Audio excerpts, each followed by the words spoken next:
Joining me is Chris Gamache, the New Hampshire Director of Trails. You know, Chris, I want to circle back to this. We talked a little bit about the network and maintenance and all of that, and the economic activity, but sort of the cost that's sort of shared between the state and that. And I guess I want to really kind of drill back in on there's millions of dollars in needs. Mm-hmm. Some of it comes from the federal, but a lot of that, from what I gathered, was like storm dependent. Yes, it was. And that's not ongoing maintenance. That's not, right. the clearing the leaves out, repairing a bridge, the work that has to happen every day. And right. 7,000 miles, there's a lot of little work that has to happen. Talk to me more about the funding for that. How we get the funds.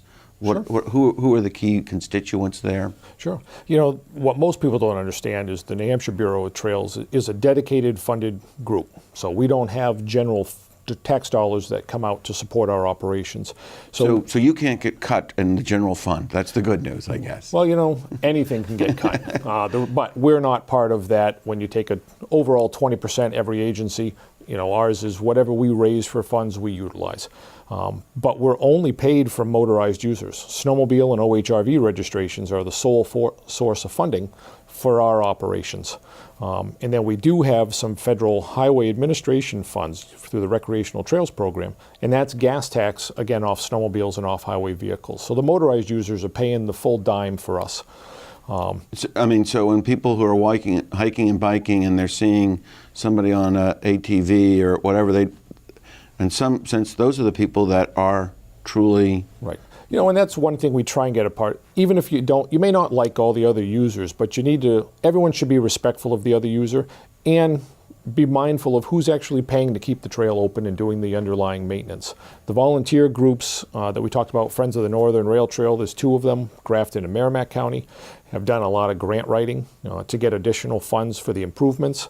And that's key. Those things would not have happened without that. But overall, the funding comes from snowmobiles and OHRVs to keep most of this network operational. So as we look 10, 15, 20 years down the road, will that be the funding source? Does there need to be different funding sources? Do different constituents need to get involved? I mean, in the back of my mind, the voluntary hiker card, for example, and I know that's deals with the Department of Fish and Game. Correct. But is that going to play a role or something like that?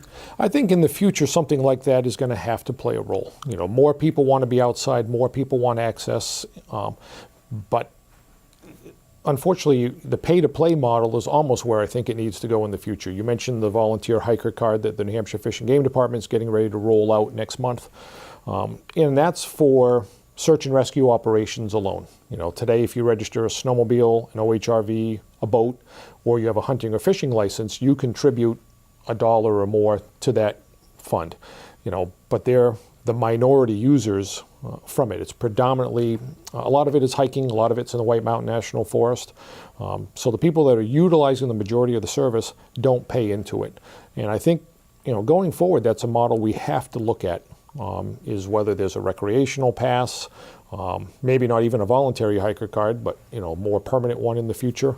But it's going to be folks above me that will make that decision. Right. Well, and I mean, yeah, that's really a big policy issue. And yes. I guess, but some of it could be argued. Look at if it brings in $600 million right. plus a year, and that's just so we're at least a billion a year in economic impact. Well, in some ways, that money's going into the general fund one way or another. It is.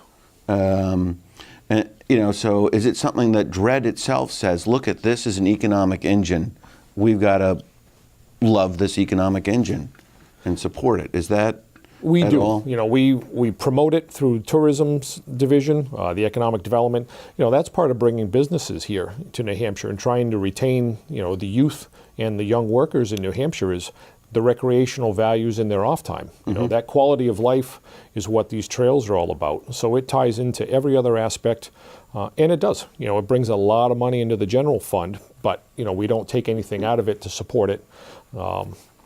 Whether that's a future consideration. Well, again, that's policymakers. You're, as I understand, you're in the maintenance of the trails, Yes. and you're on the boots on the ground, as Yep. it were. One last thing: do you think we'll ever see sort of an environment where businesses sort of adopt a trail, like nice. like the nonprofits? I think it's something the businesses need to look for in the future. We've had a lot of discussions over the last 2 years. It's really increased. Is the businesses that are seeing the economic impact from the trail, need to step up and take more of a role in supporting that trail instead of just expecting it to be maintained so people can get to their business. They need to step up and do a little more. Well, we're out of time in this segment, but thanks so much for joining us. Oh, it was my pleasure. Thank you for having me.